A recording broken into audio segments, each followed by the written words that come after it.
ముందుగా మనందరి గురువైన బ్రహ్మర్షి పితామహ పత్రిజీ దంపతులకు హృదయపూర్వక నమస్కారాలు. అలాగే ఎంతో అద్భుతమైన ఆత్మజ్ఞానాన్ని బోధిస్తున్న తటవర్తి దంపతులకు నా హృదయపూర్వక నమస్కారాలు. నాకింత చక్కని అవకాశం ఇచ్చిన పత్రిజీ మహిళా చైతన్య టీం అందరికీ హృదయపూర్వక నమస్కారాలు. ఈ జూమ్ సెక్షన్ లో ఉన్న ఆత్మ బంధువులందరికీ నమస్కారాలు. నా పేరు శ్వేత, మాది మిర్యాలగూడ. నేను గత 11 సంవత్సరాల నుంచి ధ్యానం చేస్తున్నాను. ఈ రోజు నేను చెప్పబోయే టాపిక్ తటవర్తి రాఘవరావు సార్ రాసిన బుక్కులో నుంచి బ్రహ్మజ్ఞానం. బ్రహ్మజ్ఞానం గురించి కొంచెంగా నాకు తెలిసిన వరకు నేను చెప్పడానికి ప్రయత్నం చేస్తాను. అందరూ వీడియోలు ఆన్ చేసుకుంటే బాగుంటది. ఎందుకంటే మనం ఒక సబ్జెక్ట్ వినాలి అన్న ఆసక్తి రావాలి అంటే వీడియోలు ఆన్ చేసుకోవాలని మనకు సార్ చెప్తూ ఉంటాడు, రాఘవరావు సారు. మేము కూడా అదే ఫాలో అవుతూ ఉంటాము. ముందుగా బ్రహ్మజ్ఞానం.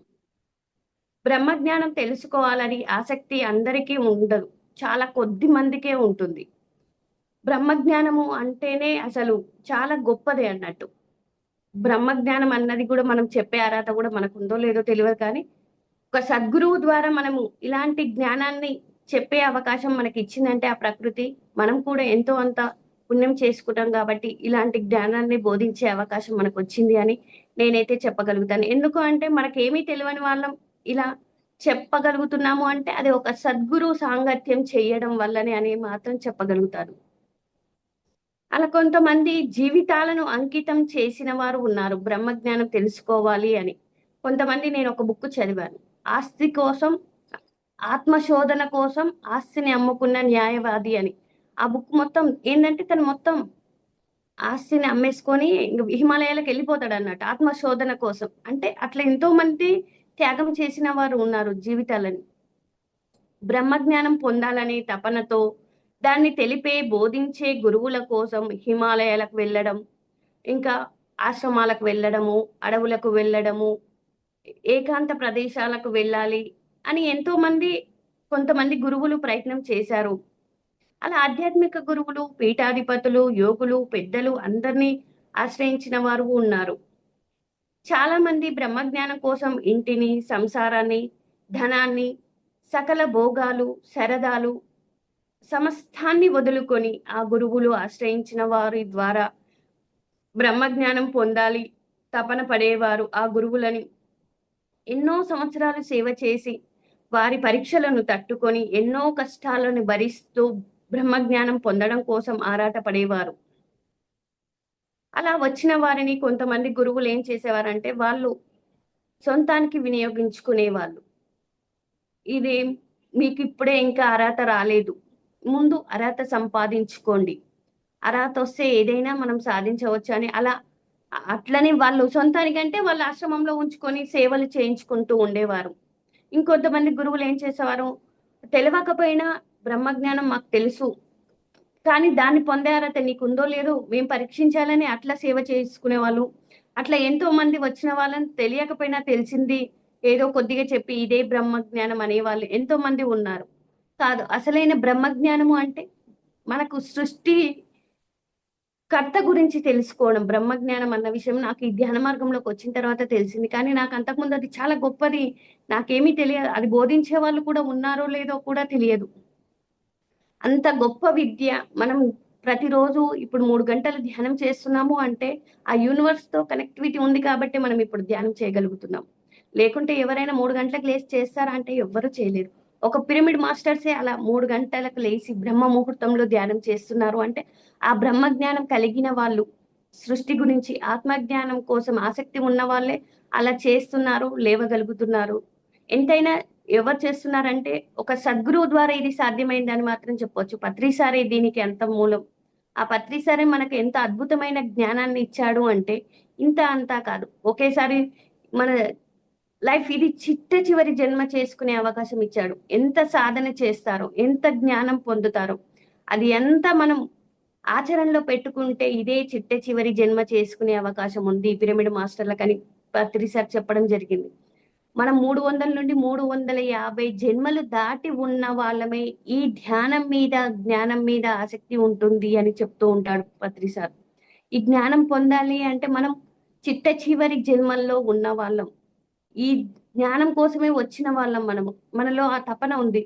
ఒక గుణం నుంచి అంటే తమో గుణం నుంచి రజో గుణానికి రావడానికే 100 నుండి 150 జన్మలు పడుతుందంటారు. అట్లా తమో గుణం నుంచి రజో గుణానికి రావడానికి ఇంకా 100 జన్మలు. అట్లా 300 జన్మలు దాటిన తర్వాతనే ధ్యానం అనే వర్డ్ మనం వింటాము అని కూడా చెప్పడం జరిగింది. అలా మనం ధ్యానం మీద ఆసక్తి చూపిస్తున్నాము అంటే 350 జన్మల్లో ఉన్న వాళ్ళం మనము అని ఎప్పుడు రాఘవరావు సార్ కానీ, పత్రి సార్ కానీ ఎప్పుడు చెప్తూ ఉన్నారు. ఇదే చిట్ట చివరి జన్మ చేసుకునే అవకాశం మనకుంది. ఎలా? జ్ఞానం పొందడం వల్లనే.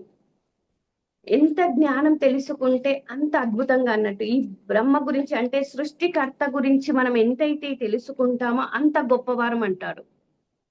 ఇంకా కొంతమంది గురువులు బ్రహ్మజ్ఞానం అంటూ రకరకాల బోధనలు చేసి అదే బ్రహ్మజ్ఞానం అనేవారు ఉన్నారు. అలా సమాజంలో బ్రహ్మజ్ఞానం పొందలేక ఎంతో మంది రకరకాల స్థాయిలో రకరకాల ఇబ్బందులు పడేవారు. అందుచేత బ్రహ్మజ్ఞానం గురించి తెలుసుకునే ప్రయత్నం చేద్దాం. వీలైతే ఇది రాసుకోవడానికి ప్రయత్నం చేయండి. బ్రహ్మ గురించి తెలుసుకోవడం బ్రహ్మజ్ఞానం.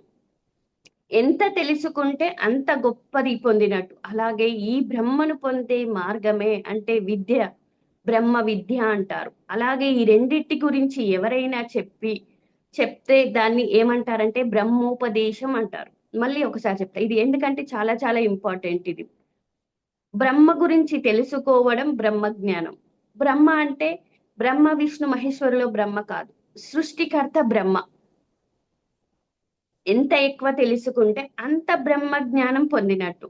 అలాగే ఈ బ్రహ్మను పొందే మార్గము అంటే ఇప్పుడు ఈ విద్యను ఎవరైతే బోధిస్తారో ఆ విద్యని బ్రహ్మ విద్య అంటారు. బ్రహ్మ విద్య గురించి రెండిటి గురించి ఎవరైనా బోధిస్తూ ఉంటే దాన్ని బ్రహ్మోపదేశం అంటారు. అందుచేత ముందు బ్రహ్మ గురించి తెలుసుకుందాం. తర్వాత బ్రహ్మను పొందే విద్య కూడా తెలుసుకుందాం. బ్రహ్మ అంటే గొప్పదని అర్థం. అంటే అన్నిటికంటే, అందరికంటే గొప్పదని అర్థం. దానికి మించింది లేదని అర్థం. బ్రహ్మ అంత గొప్పవాడని అర్థం. బ్రహ్మకు రూపము లేదు, నామము లేదు. ఆయన రూపరహితుడు అంటారు. నామము అంటే ఆయనకు ఒక పేరు లేదు బ్రహ్మకి. బ్రహ్మ అంటే సృష్టికర్త. ఈ సృష్టిని సృష్టి చేసిన సృష్టికర్త. ఆయనకు ఒక పేరంటూ లేదు. ఒక రూపము లేదు. నామరహితుడు, రూపరహితుడు. కుల గోత్రాలు కూడా లేవు తనకి. ఆయన క్రియారహితుడు. అంతేకాదు ఆయన సజాతీయ, విజాతీయ, స్వగత భేదరహితమైన వాడు. ఇక్కడ ఒక మనిషికి ఇంకొక మనిషికి గల సంబంధమే సజాతీయం. వారిద్దరికి గల భేదం సజాతీయ భేదం. అలాగే మనిషికి పశువుకు గల సంబంధం విజాతీయం. మనిషికి పశువుకు గల భేదం విజాతీయ భేదం అంటారు. ఒక శరీరంలో ఒక అవయవానికి మరొక అవయవానికి గల భేదాన్ని స్వగత భేదం అంటారు. బ్రహ్మకు పేర్లు కానీ ఏమీ లేవు. ఇప్పుడు మనిషి చూడండి, మనం అందరం ఒకేలాగా ఉన్నామా? అందరినీ సృష్టించాడు సృష్టికర్త. అంటే కొందరు తెల్లగా ఉండడం, కొందరు నల్లగా ఉండడం, కొందరు పొట్టిగా ఉండడం, కొందరు పొడుగ్గా ఉండడం, కొందరు సన్నగా ఉండడం, కొందరు లావుగా ఉండడం. ఇలా ఉంది కదా, ఈ భేదం ఉంది కదా. దీన్ని స్వజాతీయ భేదం అంటారు. పశువులకి మనకి కూడా తేడా ఉంది కదా. దాన్ని మనిషికి పశువుకు గల భేదాన్ని విజాతీయ భేదం అన్నారు. అంటే మనకు వాటికి తేడా ఉంది. మనం ఆలోచించగలం, మనకు బుద్ధి ఉంది, కానీ అవి పశువులకు లేదు. కాబట్టి దాన్ని విజాతీయ భేదం అని చెప్పడం జరిగింది. మళ్ళీ మన అవయవాలకు కూడా తేడా ఉంది అని చెప్పడం జరిగింది ఇక్కడ. స్వగత భేదం. ఒక అవయవానికి మరొక అవయవానికి గల భేదాన్ని స్వగత భేదం అంటారు. అంతేకాదు బ్రహ్మ సర్వవ్యాప్తి, అంతటా వ్యాపించి ఉన్నాడు, పరిపూర్ణుడు. ఆయన గురించి ఇట్టిది అట్టిది అని చెప్పలేనటువంటిది. ఆయన ఎంత గొప్పవాడు అంటే మనం ఆయనకు అసలు పేర్లే లేవు. కానీ మహాత్ములు కొంతమంది తనకి పేర్లు పెట్టడం జరిగింది పెద్దలు.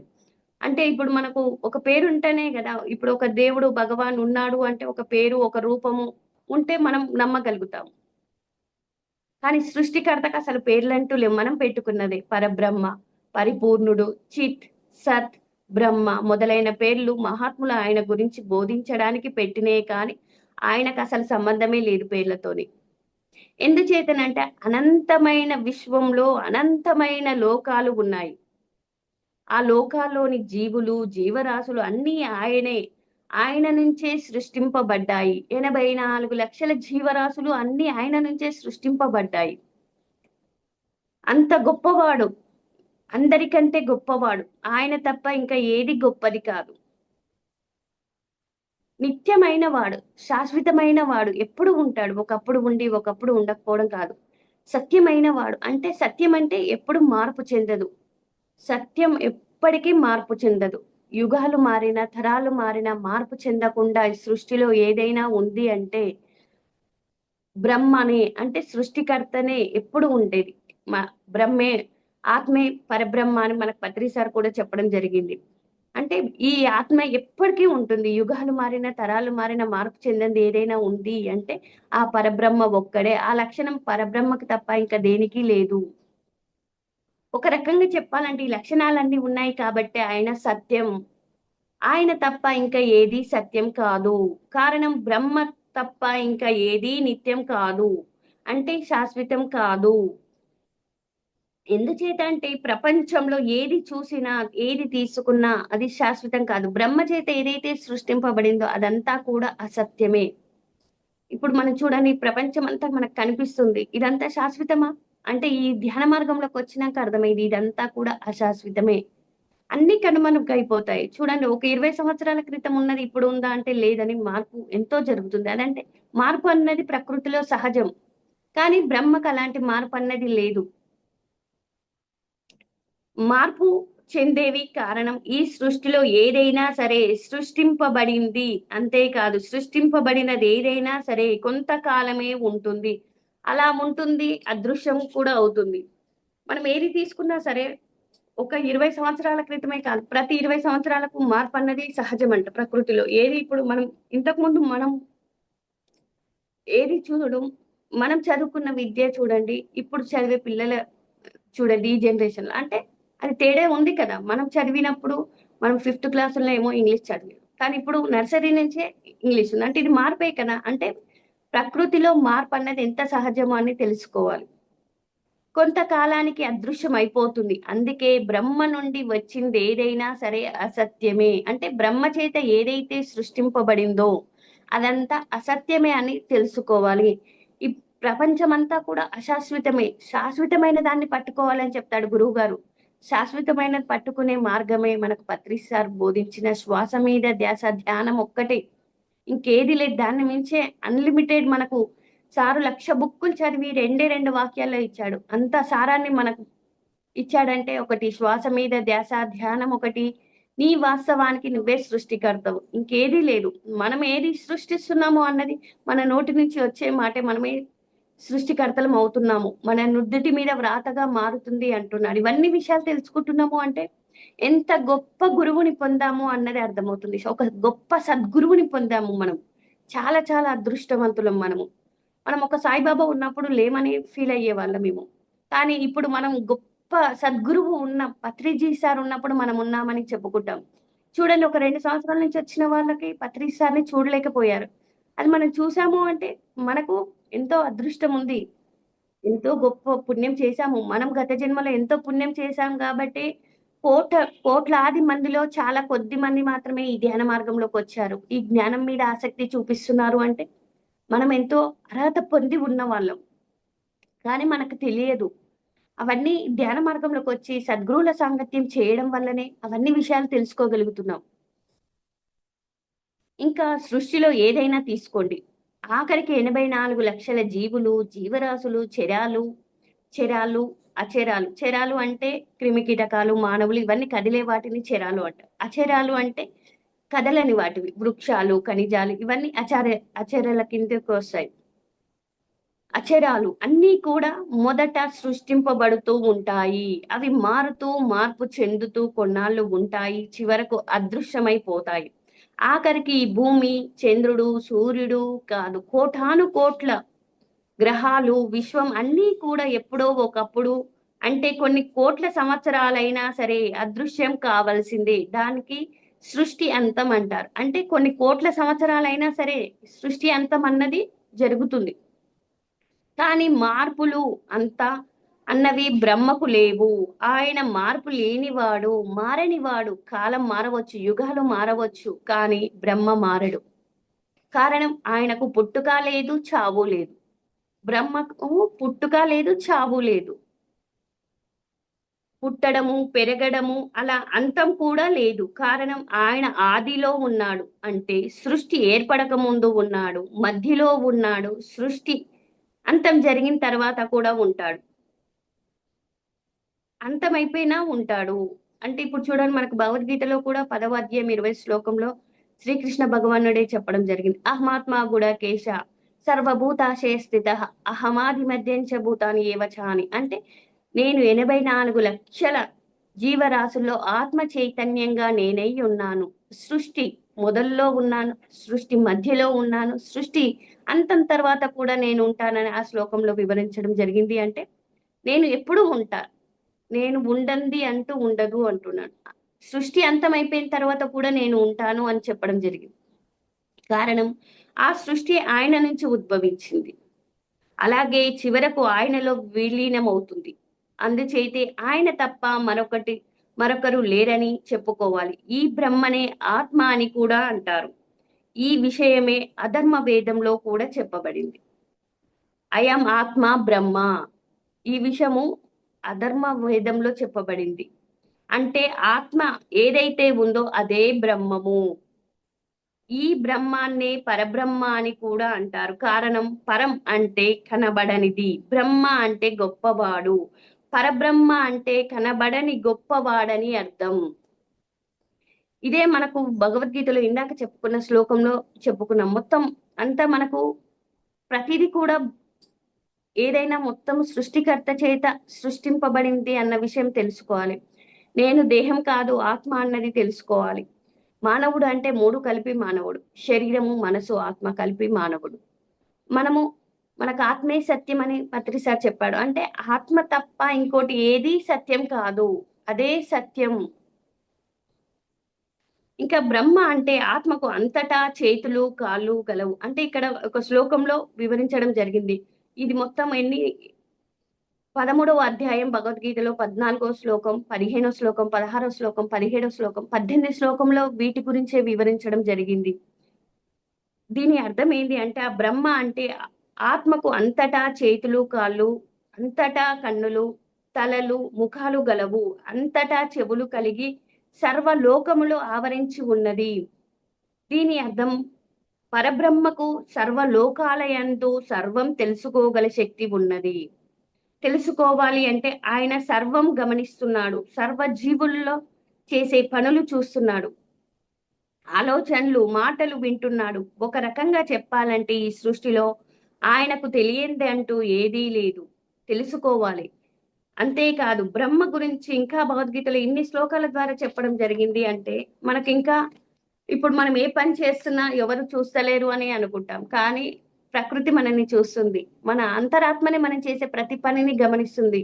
మనం ఏ పని చేస్తున్నా ఇది తప్ప, ఒప్ప అన్నది ఎవరు చూడట్లేదు కదా! నేను చేస్తే సరిపోతుంది కదా అనుకున్నాం ఇంతకుముందు ధ్యానంలోకి రాకముందు. కానీ ధ్యానం తర్వాత వచ్చిన తర్వాత ప్రతిదీ ప్రకృతి మనల్ని గమనిస్తూ ఉంది. ప్రతి క్షణం మనల్ని గమనిస్తూనే ఉంది. మన ఆలోచన విధానాన్ని కూడా గమనిస్తూ ఉంది అన్న విషయం అర్థమవుతుంది. బ్రహ్మ సమస్త ఇంద్రియాలను ప్రకాశింపచేస్తున్న కూడా దేనిని అంటదు. గుణరహితమైనదై ఉన్నది.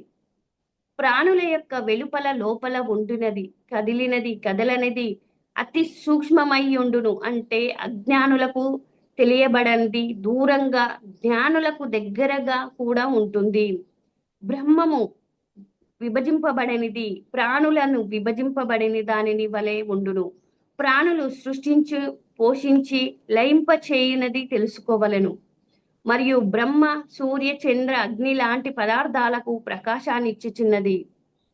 అజ్ఞానము అంటే వేరే ఏది? జ్ఞానం అంటే స్వస్వరూపమైనది.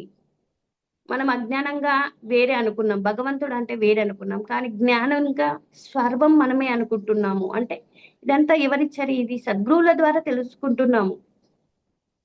స్వరూపమైనది జ్ఞాన గుణములచే పొందదగినది మరియు సమస్త ప్రాణుల యొక్క హృదయం నందు విశేషించి ఉన్నది అని చెప్పబడుతుంది. సమస్త ప్రాణుల హృదయంలో ఆత్మ చైతన్యంగా ఎవరున్నారు? పరబ్రహ్మే ఉన్నాడు. దీన్ని బట్టి అంతము అంటే పుట్టుక, చావు అందరికీ అన్నిటికీ ఉన్నాయి, కానీ బ్రహ్మకు లేవు. అందుకే ఆయన అంత గొప్పవాడు. అందుకే ఆయన బ్రహ్మ అన్నారు. అంతేకాదు ఆయనే సత్యం. ఆయన తప్ప ఏదీ సత్యం కాదు. కారణం, ఈ సృష్టిలో ఏదైనా సరే సృష్టింపబడినవి, మార్పు చెందుతున్నవి, అంతా అయిపోతున్నవి, అంతమైపోతున్నాయి. అందుచేతే అన్నిటికంటే బ్రహ్మ గొప్పవాడు. అందుకే సత్యాన్ని ఆశ్రయించమని వేదాల్లో కూడా చెప్పబడింది. సత్యాన్ని ఆశ్రయించడం వల్లనే పొందబోయే ఫలితాలు కూడా ఈ ఒక శ్లోకం ద్వారా తెలుసుకుంటాం మనం. ఏంటి ఆ శ్లోకం అంటే, అసతోమా సద్గమయ, తమసోమా జ్యోతిర్గమయ, మృత్యోర్మా అమృతంగమయ. ఇది చిన్నప్పటి నుంచి చదువుతూ ఉన్నాం, కానీ దీని అర్థం మాత్రం నాకు ఇది చదువుతున్నప్పుడే అర్థమయ్యింది. అంటే మనం అసతోమా సద్గమయ అంటే నన్ను అసత్యం నుండి సత్యం వైపు నడిపించు అని భగవంతుడు అంటే బ్రహ్మను ప్రార్థించడం. కారణం, అప్పుడు అందరూ అసత్యంలో జీవిస్తున్నారు, అసత్యాన్ని ఆశ్రయిస్తున్నారు, అసత్యాన్ని పలుకుతున్నారు. అలా అసత్యంలో జీవిస్తే నష్టం ఏమిటి అని అనుకోవచ్చు, కానీ అసత్యంలో ఉన్నవారు అపజయం పొందుతారు. అందుకే సత్యమేవ జయతే అన్నారు. సత్యం ఎప్పుడు జయిస్తుంది. దీనికి నాకు ఏంటి అంటే, అందరూ అనుకుంటారు నాకు సంసారం బాగుంది, పిల్లలు ఉన్నారు, ఆస్తిపాస్తులు ఉన్నాయి, నేను అసత్యంలో ఉంటేంది, సత్యంలో ఉంటేంది, నా జీవితం బాగుంది కదా అనుకుంటారు. అన్ని రకాలుగా లాభం పొందుతున్నాను, ఇదంతా జయమే కదా, నేను సత్యంలో ఉంటే ఏమిటి, అసత్యంలో ఉంటే ఏమిటి అనుకోవచ్చు. కానీ జీవితంలో ఎవరికైనా ఈ ఒక్క జన్మే కాదు, ప్రతి ఒక్కరు ఎన్నెన్నో జన్మలు తీసుకుంటూ ఉంటారు. ఒక్కొక్క జన్మలో అంతకు ముందు చేసిన కర్మలను బట్టి జీవితం బాగానే ఉండవచ్చు, కానీ మరో జన్మ చాలా దుర్బలంగా ఉంటుంది. అసత్యంలో జీవించేవారు సత్యం తెలియక ఎన్నో చెయ్యకూడని పనులు, తప్పులు, పాపాలు, మోసాలు చేస్తూ ఉంటారు. వాటి పర్యవసానం ఒక్క జన్మలో చాలా కష్టాలు అనుభవించవలసి ఉంటుంది. అప్పుడు ఎందుకు ఈ జీవితం అనిపిస్తుంది.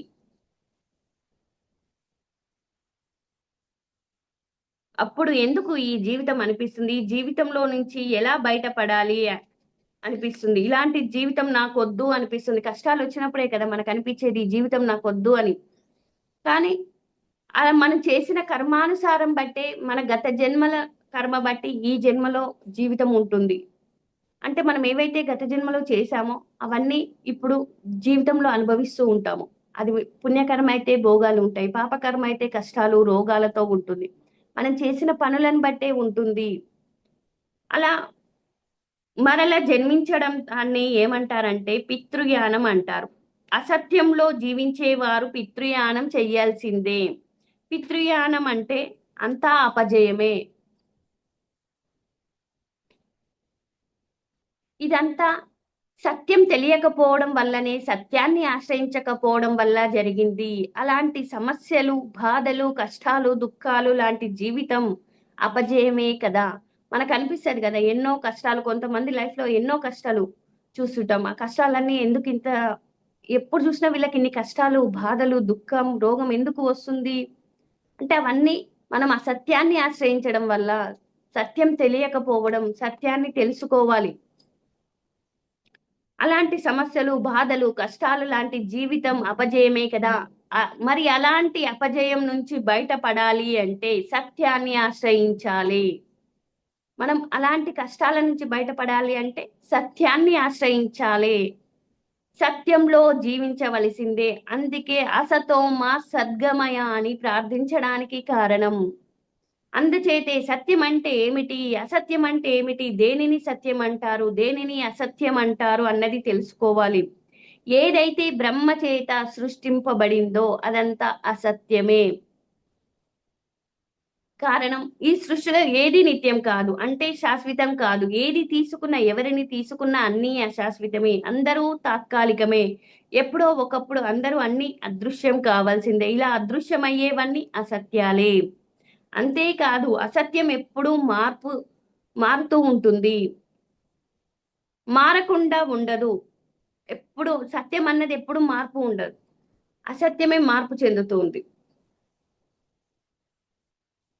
అందుకే అసత్యాలు అన్నీ అసత్యాలే. చూడండి, రోజులు మారతాయి, వారాలు మారతాయి, నెలలు మారతాయి, సంవత్సరాలు మారుతున్నాయి. అంటే అవంతా అసత్యమే. ఆఖరికి యుగాలు కూడా మారుతూ ఉంటాయి. 84,00,000 జీవులు, జీవరాశులు కూడా మారుతున్నాయి. అందుచేతే కాలం మారిన, యుగాలు మారిన మార్పు చెందేటివన్నీ అసత్యాలు. మార్పు చెందకుండా ఉండేదే సత్యం అన్నది తెలుసుకోవాలి.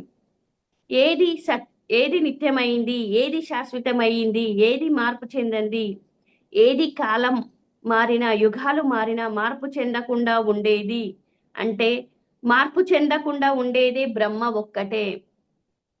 అందుచేత బ్రహ్మ సత్యం. పెద్దలు అన్నారు, అసత్యాన్ని కాదు, సత్యాన్ని ఆశ్రయించండి. సత్యం చెప్పండి.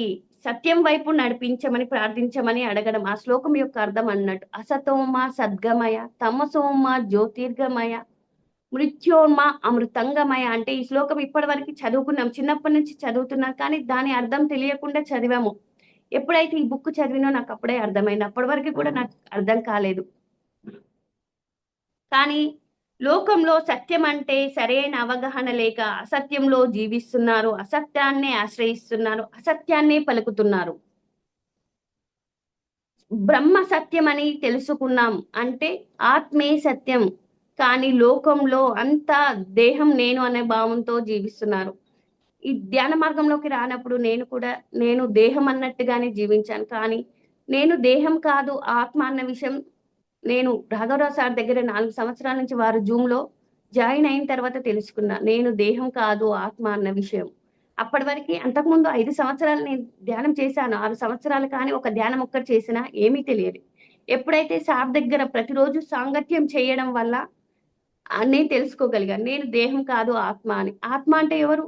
ఆ పూర్ణాత్మ నుండి విడిబడిన ఒక అంశాత్మ జీవుడిలో ప్రవేశించినప్పుడు అది జీవాత్మగా అవుతుంది. ఇప్పుడు మనమంతా ఎవరము? ఒక బంగారం నుంచి ఎ ఒక ముక్కుపుల్ల చేస్తాము. ఒక నెక్లెస్ చేపిస్తాము. బ్యాంగిల్ చేపిస్తాము. ఇదంతా ఏంటి? మళ్ళీ కరిగిస్తే ఏమవుతుంది? మళ్ళీ బంగారమే అవుతుంది. అంటే మనమందరం కూడా పరమాత్మ స్వరూపులము అన్న సత్యాన్ని నేను ఈ ధ్యాన మార్గంలోకొచ్చిన తర్వాత తెలుసుకున్నాను. ఎంతసేపు దేహం అంటే ఎక్సర్‌సైజులు చేద్దామా? అందంగా ఉంచుదామా? మంచి ఆహారం తిందామా? దేహ సౌష్ఠవం కోసమే చూసుకునేవాళ్ళం. కానీ ఎప్పుడైతే నేను దేహం కాదు, నేను ఆత్మ అని తెలుసుకున్నాం. ఆత్మకేమి కావాలి? జ్ఞానం కావాలి. మనం ఈ జన్మ తీసుకున్నదే, మానవ శరీరం తీసుకున్నదే ధ్యానం కోసం, జ్ఞానం కోసం. కానీ ప్రాపంచికంగా మాయలో పడి, మనం ఎప్పుడైతే తల్లి పేగు మనకు కట్ చేస్తారో అప్పుడే ఈ మాయలో పడిపోతాము. అప్పటినుంచి మనకే గతం గుర్తుండదు. తల్లి కడుపులో ఉన్నప్పుడు అంత గతం గుర్తుంటుంది. నేను పోయి భూమి మీద పోయి ఇది సాధిస్తా, అది సాధిస్తా అని పైన ప్రణాళిక చేసుకొనొస్తాం. కానీ ఎప్పుడైతే తల్లి పేగు కట్ చేస్తారో అప్పుడు మనం మర్చిపోతాం. మాయలో పడిపోతాము. మళ్ళీ మనకు ఎవరు అంటే ఒక సద్గురువు మన మాయలో నుంచి బయట పడేసేది అంటే, నువ్వు మన స్వస్వరూపాన్ని తెలియజేస్తాడు ఒక సద్గురువు అన్నది నేను తెలుసుకున్నాను. చూడండి, ఒక మేకల మంద ఉంది. అడవిలో పోతూ ఉంటే దీనికి ఒక స్టోరీ చెప్తాను. ఒక మేకల మంద ఉంది. ఆయన అందరి మేకల్ని తీసుకొని అడవికి పోతూ ఉంటే అక్కడ ఒక సింహం చనిపోయి ఉంటది ప్రసవించి.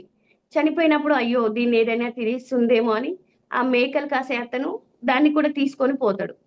మేకలతో పాటు దానికి గడ్డి వేస్తాడు. ఏది ఎలా ఉంది అన్నీ మేకలాగానే చూస్తాడన్నట్టు దాన్ని కూడా. సింహం పిల్ల అయినా మేకలా చూస్తుంది. కానీ ఒకసారి అడవిలో అవి మేతకు వెళ్ళినప్పుడు సింహం వస్తుంది. సింహం వస్తే సింహం పిల్ల కూడా సింహాన్ని చూసి పారిపోతుంది మేకల్లాగా. ఏంటి నువ్వు పారిపోతున్నావు? నువ్వు సింహం కదా! అంటే నేను సింహాన్ని కాదు, నేను మేకని అని ఆ సింహం పిల్ల అంటుంది. కానీ అది నువ్వు నేను ఒకటే. నువ్వు నేను ఒకటే. నువ్వు నన్ను చూసి భయపడవలసిన అవసరం లేదు. నీకు చూడు, ఇప్పుడు నేనెలా అరుస్తానో నువ్వు కూడా అలా మే అనవు, అరుస్తావు అంటే అప్పుడు అది కూడా చూపిస్తుంది. ఒక వాటర్ దగ్గరికి తీసుకెళ్తుంది. చూడు, ఇప్పుడు నేనెలా అరుస్తానో నువ్వు కూడా అలా అరుస్తావు. అరిసిన తర్వాత ఏమవుతుంది? అవును కదా! నేను కూడా సింహమే కదా! నేనేంది మేక అంటున్నామంటే, ఈ మాయలో ఉండి మేకలాగా ఉంటున్నాం. ఒక సద్గురువు అన్నట్టు సింహం లాంటి సద్గురువు వచ్చి నువ్వు దేహం కాదు, ఆత్మ అంటే నువ్వు కూడా పరబ్రహ్మవే అని గుర్తుకు చేస్తాడు. ఒక సద్గురువు ద్వారానే మనం తెలుసుకుంటాము. నువ్వు మేక పిల్లవి కాదు, సింహం పిల్లవి అంటే మనం కూడా పూర్ణాత్మ నుండి వచ్చిన అంశాత్మలము అంటే ఎవరం ఇక్కడ మనం కూడా పరబ్రహ్మం అన్నట్టు. అది ఆ సత్యాన్ని తెలుసుకోవాలి. ఎప్పుడైతే మనం ఆ సత్యాన్ని తెలుసుకుంటామో, సత్యాన్ని ఆచరిస్తాము, సత్యాన్నే పలుకుతాము, సత్యంలో జీవిస్తాము. అది ఒక సద్గురువులకే సాధ్యమవుతుంది తప్ప మామూలు గురువులని చెప్పి వేషాలు వేసుకునే వాళ్ళు ఎంతో మంది ఉన్నారు. అలా మోసం చేసి మనం మోసపోయే వాళ్ళం ఉంటాం. కానీ సత్యం చెప్పేవారు ఎవరైతే పరబ్రహ్మ గురించి చెప్తారో వాళ్ళే సద్గురువులు అన్న విషయం కూడా నేను ఈ ధ్యాన మార్గంలోకి వచ్చిన తర్వాతే తెలుసుకున్నాను. అప్పటి వరకు నాకేమీ తెలియదు అసలు. ఎంత అద్భుతంగా ఈ జ్ఞానాన్ని పొందే అవకాశం మనకు ఉంది అని చాలా ఎంత హ్యాపీగా ఫీల్ అవుతున్నాం. ఇలాంటి ఎంతసేపు నేను దేహ సంబంధమైన వాటి కోసమే జీవిస్తున్నాను కానీ ఆత్మ అంటే సత్యాన్ని అంటే బ్రహ్మను పూర్తిగా విస్మసించాము. అంటే మరిచిపోయాము. మనం ఇప్పుడు సింహం కథ తెలుసుకున్నాం కదా! ఒక సద్గురువు ద్వారా మనం తెలుసుకుంటాం. మనమెవరం, మన స్వస్వరూపాన్ని తెలుసుకునేది ఒక సద్గురువు ద్వారా అన్నది నాకు అంటే ఆత్మ అంటే బ్రహ్మ అంటే దైవం తప్ప మిగిలినవన్నీ అసత్యాలే. అసత్యాలే అస్తమానం పలుకుతున్నాం. సత్యాన్ని పలకడం లేదు. అసత్యాలు పలుకుతున్నారంటే కొన్ని ఉదాహరణలు చెప్పుకుందాం దీనికి. అసత్యం అంటే ఇప్పుడు మనం దేవాలయానికి వెళ్ళి వచ్చాను అంటాం. ధ్యానంలోకి రాకముందు నేను దేవాలయానికి వెళ్ళొచ్చాను అంటే మనం ఏమనుకుంటాం? దేవాలయానికి వెళ్ళి వచ్చాం. దేవుడు ఉండే ప్రదేశాన్ని దేవాలయం అంటారు.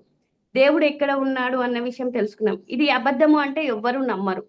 మనం దేవాలయంకి వెళ్ళినాము అంటే మన దేహంలోకి వెళ్తేనే దేవాలయంలోకి వెళ్ళి వచ్చాను అనాలి. లేదు అంటే విగ్రహాలయంలోకి వెళ్ళి వచ్చాను అని పలకాలి. కానీ మనం ఏమంటున్నాం? దేవాలయానికి వెళ్ళి వచ్చామని చెప్తాము.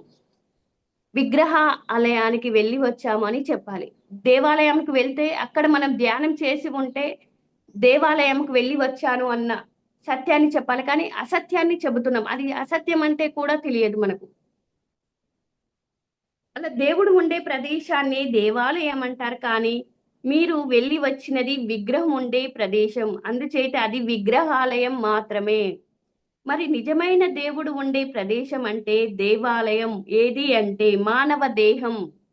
మానవ దేహమే నిజమైన దేవాలయం. ఇదే చెప్తాడుగా మనకు దేహమే దేవాలయము అని.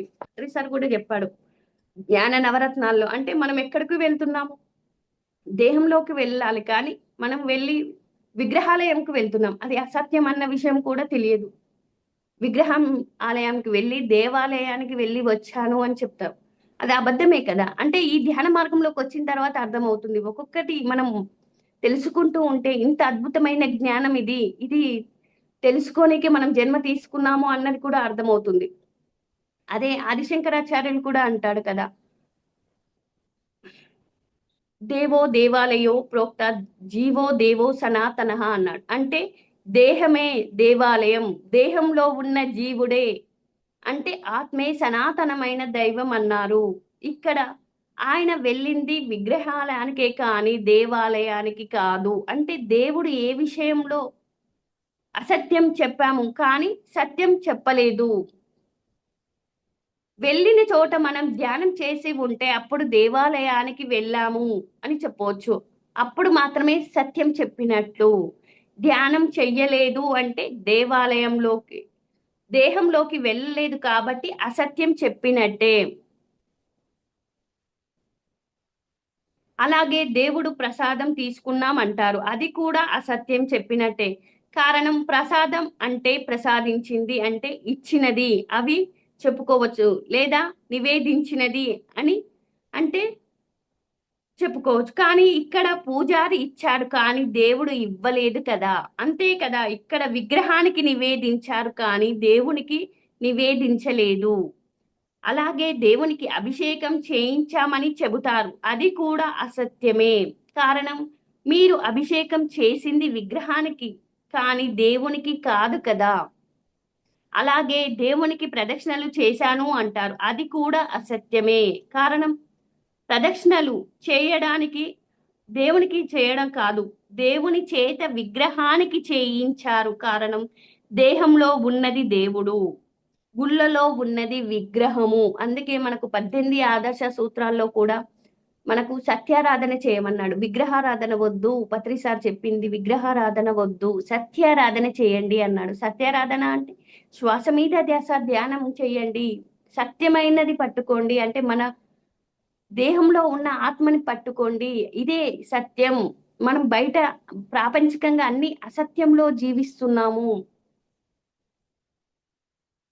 వేదాల్లో కూడా సత్యం వద ధర్మం చెర అన్నారు, చెప్పబడింది. అంటే సత్యాన్నే వధించాలి అంటే పలకాలి, ధర్మాన్ని ఆచరించాలి. అందుచేతే సత్యమే పలకాలి, సత్యాన్ని ఆశ్రయించాలి. కారణం సత్యాన్ని ఆశ్రయించిన వారికే జీవితం తప్పక విజయం లభిస్తుంది. అందుకే సత్యమేవ జయతే అన్నారు. మరి ఎలాంటి విజయం లభిస్తుంది అంటే సత్యాన్ని, అంటే బ్రహ్మను ఆశ్రయించిన వారికి అనంతమైన సృష్టి జ్ఞానం లభిస్తుంది.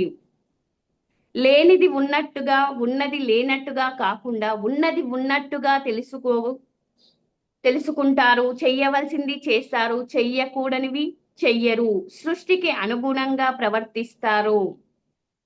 కర్మలన్నీ రహితం చేసుకుంటారు. జీవిత లక్ష్యాన్ని సాధిస్తారు. జీవిత గమ్యాన్ని చేరుకుంటారు. చివరకు భూమి మీద పొందవలసిన నిర్వాణాన్ని పొందుతారు. శాశ్వతమైన ఆనందాన్ని పొందుతారు. ఆలోచించండి, ఇంతకన్నా సాధించే విజయం ఏమైనా ఉందా? అందుకే సత్యమేవ జయతే అన్నారు. అందుకే బుద్ధుడు కూడా శ్వాస మీద ధ్యాస ఉంచడం ద్వారా సత్యాన్ని అనుభవంలోనికి తెచ్చుకున్నాం. నిర్వాణం సాధించాడు. దుఃఖం నుంచి శాశ్వతంగా బయటపడే మార్గం అని తెలుసుకున్నాడు. అందుకే సత్యం అంటే బ్రహ్మని ఆశ్రయించమని, దానికి శ్వాస మీద ధ్యాస ధ్యానమని అందరికీ బోధించారు. అలా అసత్యంలో నుంచి సత్యంలోనికి ప్రవేశించిన వారే అంధకారం నుంచి వెలుగులోనికి ప్రవేశించినట్లు. అంటే వారు అజ్ఞానం తొలగించుకొని జ్ఞానవంతులు అవుతున్నారు.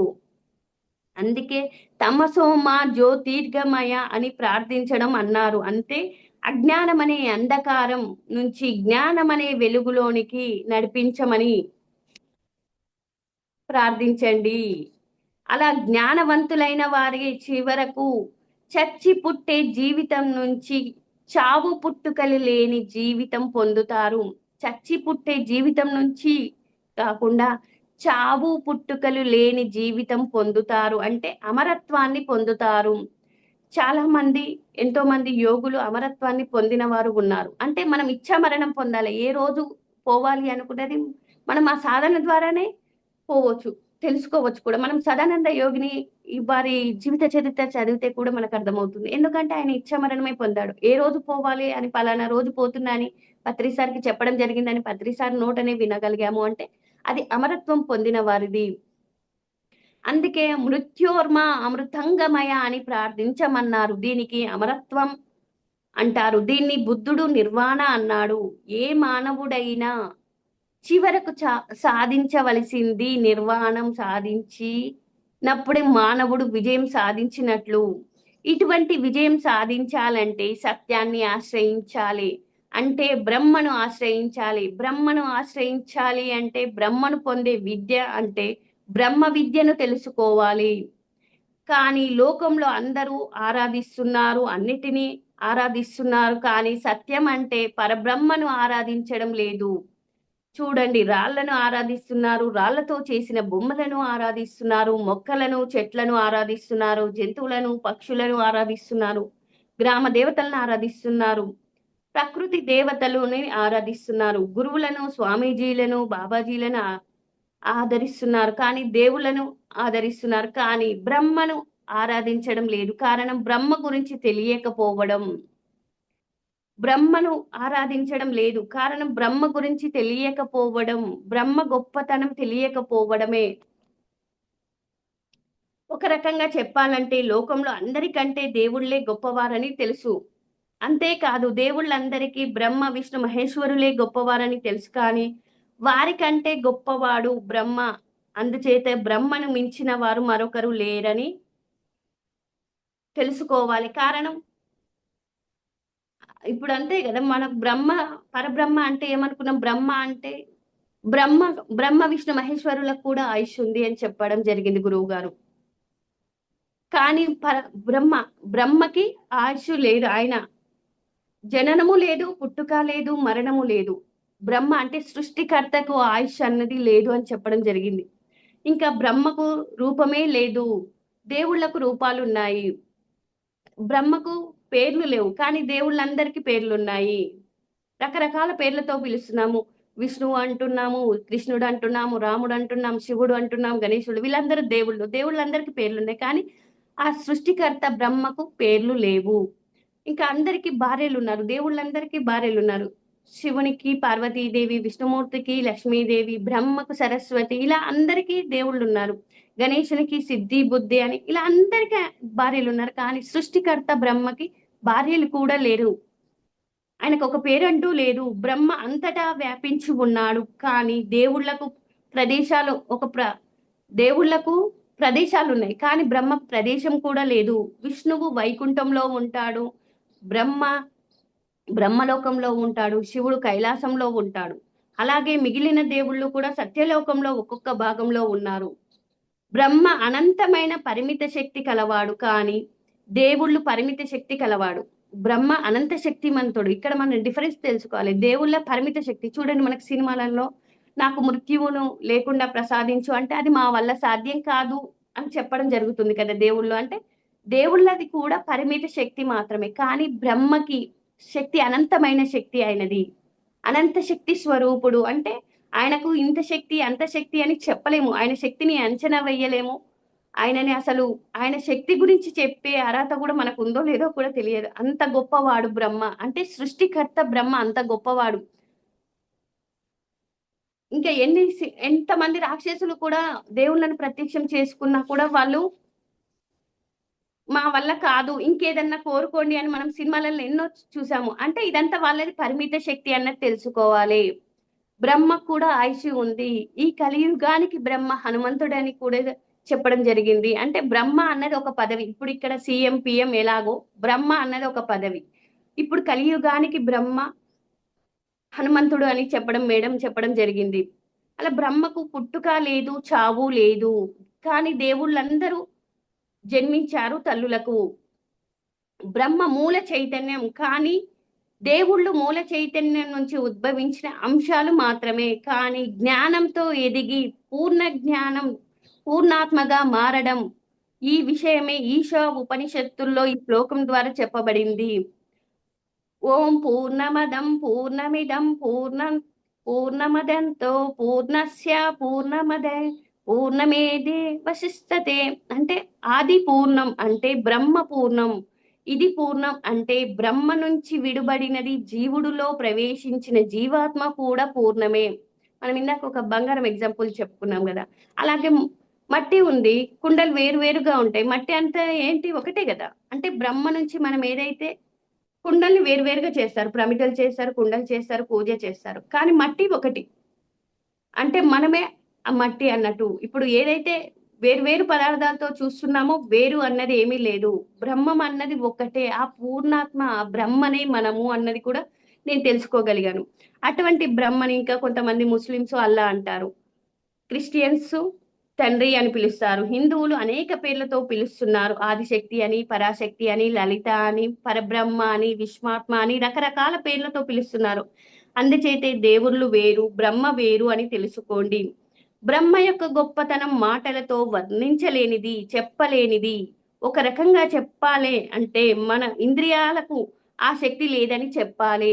బ్రహ్మను తెలుసుకునే శక్తి మన ఈ ఇంద్రియాలకు లేవు అని చెప్తారు. అంత గొప్పవాడు బ్రహ్మ. ఈ విషయమే గురుగీతలో పరమేశ్వరుడు పార్వతీదేవికి బోధించడం జరిగింది. గురుగీతలో ఏం చెప్పిందంటే, ఇక్కడ పార్వతీదేవి సందేహాలు పరమేశ్వరుడు సమాధానాలు ఇస్తాడు. ఓ దేవా, దేవేశ, పరాత్మర, జగద్గురు, దేవతలకు, రాక్షసులకు, మనుషులకు నిరంతరం భక్తితో నీకు నమస్కరిస్తున్నారు. అప్పుడు మహేశ్వరుడు ఏం చెప్తాడంటే, అందరూ నాకు నమస్కరిస్తున్నారు కదా, మీ అందరికీ నేను గొప్ప అని తెలుసు, శివుడు గొప్ప అని తెలుసు, కానీ నాలో ఉన్న పరబ్రహ్మ నాకంటే గొప్పవాడిని తెలుసుకోవడానికి నేను ఈ నమస్కారం చేస్తున్నానని చెప్పింది. అంటే తను ధ్యానం చేస్తూ ఉంటే, నువ్వు ఎందుకు ధ్యానం చేస్తున్నావు, అందరూ నిన్ను చూసి మేము ధ్యానంలో కూర్చున్నాం కదా అంటే, నాలో ఉన్న గొప్ప పరబ్రహ్మని తెలుసుకోవాలి. మీ అందరికి నేను మాత్రం గొప్ప అని తెలుసు. కానీ నాకంటే గొప్ప ఒకరున్నారు. అది తెలుసుకోవడానికి నేను నమస్కరిస్తున్నాను, ధ్యానం చేస్తున్నాను అని చెప్పడం జరిగింది.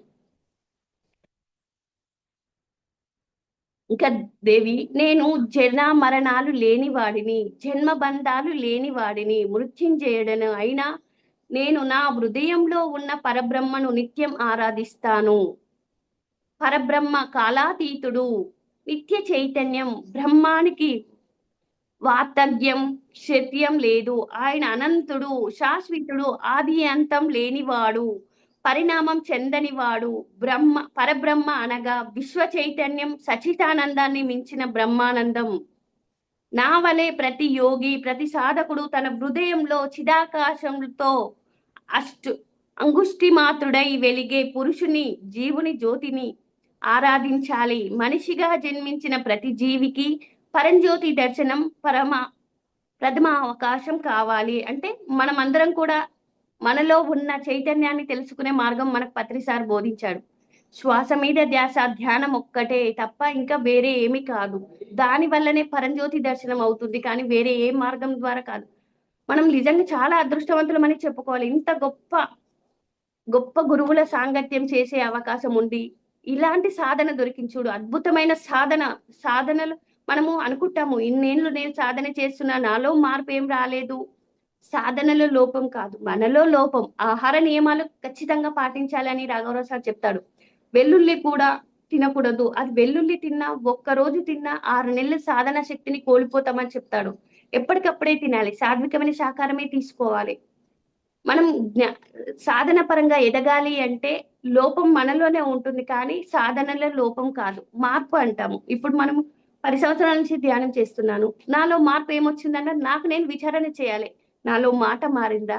నా ఆహారపు అలవాట్లు మారినాయా?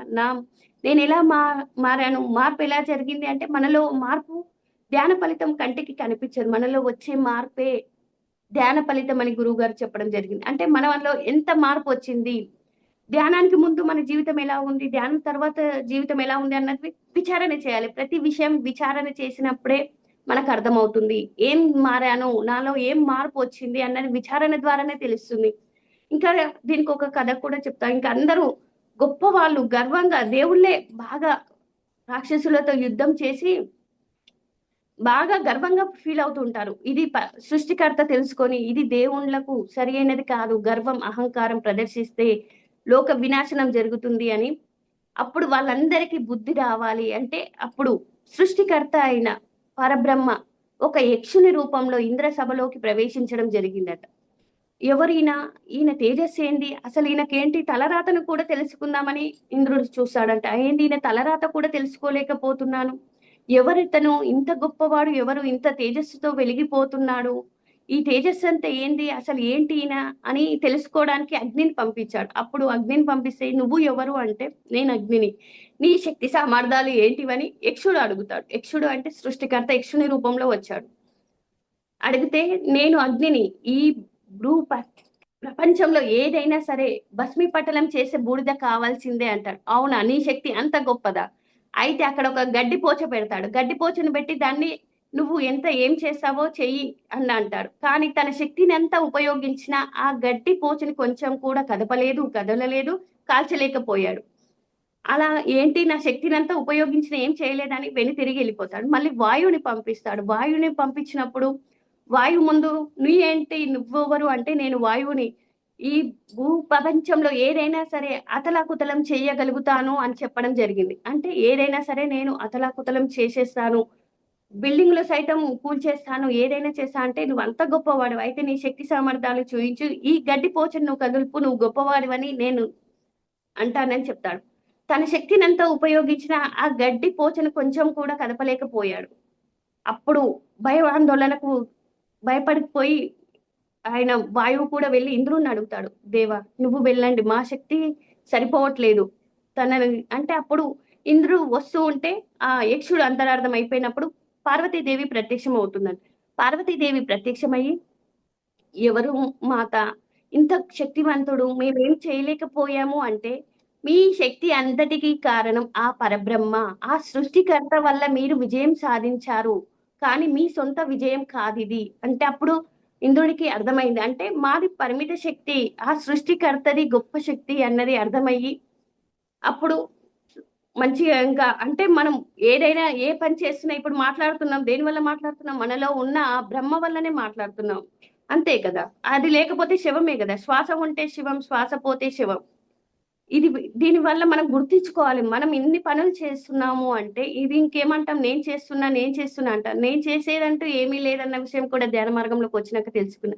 అదంతా పరబ్రహ్మ చేత మనం చేస్తున్నాం కానీ, నేను అంటూ చేసేది ఏమీ లేదు. నేను ఇన్ని లక్షలు గుడికి డొనేషన్ చేశా, పిరమిడ్‌కి డొనేషన్ నేను చేశాను అంటారు కదా! నేనన్నది ఏముంది ఆ పరమాత్మ ప్రసాదించిందే మనం ఇస్తున్నాము అన్న విషయం కూడా తెలుసుకుంటున్నాం. ఇంత చక్కగా మనం ఏదైనా సరే ప్రతిదీ ఆచరించాలి. ఆచరించినప్పుడే మనం ఎదగగలుగుతాము. ఎన్ని విషయాలు విన్నామన్నది ముఖ్యం కాదు. మనం ఆచరణకు ముఖ్యమన్నాడు గురువు. ప్రతిరోజు ఎన్ని చేసినా మనం 4 విషయాలు మాత్రం మర్చిపోవద్దు. స్వాధ్యాయం, సజ్జన సాంగత్యం, సరియైన ధ్యానం, ఈ మార్గంలో సేవ. ఆ సేవ వల్ల కూడా మనం ఏదైనా సాధిస్తామని చెప్పాడు. అన్ని సేవ కూడా ఎలాంటి ఫలితం ఆశించకుండా చేయాలన్నాడు. మళ్ళీ నేను చేస్తున్నాను కర్తృత్వ భావన కూడా లేకుండా చేయాలి అని శ్రీకృష్ణ భగవానుడు చెప్పాడు. అంటే మనం చేస్తున్నాము. చేయడం వరకే మన ధర్మం. చేసిన తర్వాత ఫలితాలు ఆశించకూడదు. ఇది వస్తుందా? రాదా? అన్నది మనకనవసరం. చేయవలసింది చేస్తే పొందవలసింది పొందుతాము. బ్రహ్మ జ్ఞానం గురించి తెలుసుకోవాలి. ఆసక్తి ఉంది అంటే మనము ఆ మధ్యస్థ జన్మలో కూడా కాదు. చిట్ట చివరి జన్మల్లో ఉన్నాం కాబట్టి ఈ జ్ఞానం మీద ఆసక్తితో మనం రాగలుగుతున్నాం. ఈ జూమ్‌కి ప్రతిరోజు టైంకి ఎందుకు వస్తున్నాం? తెలుసుకోవాలి. ఆత్మజ్ఞానం అంటే ఏంటి తెలుసుకోవాలన్న తపనతో వస్తున్నాం. ఇంకా ఏం చెప్తాడు? ఇంకా కొత్త మాస్టర్ వచ్చి ఏం చెప్తాడు? ఈ జ్ఞానం ఎంత ఎక్కువ తెలుసుకుంటే అంత గొప్ప వాళ్ళం మనము. సృష్టికర్త గురించి ఎంత ఎక్కువ తెలుసుకుంటే అంత గొప్ప వాళ్ళం అన్న విషయం కూడా తెలుసుకున్నాము. నాకింత చక్కని అవకాశం ఇచ్చిన పత్రిజీ మహిళా చైతన్య టీం అందరికి హృదయపూర్వక నమస్కారాలు. అలాగే పత్రిజీ దంపతులకి, తటవర్తి దంపతులకు, అలాగే ఈ జూమ్ సెక్షన్ లో విన్న ఆత్మ బంధువులందరికీ హృదయపూర్వక నమస్కారాలు. Thank you madam. Thank you. Thank you.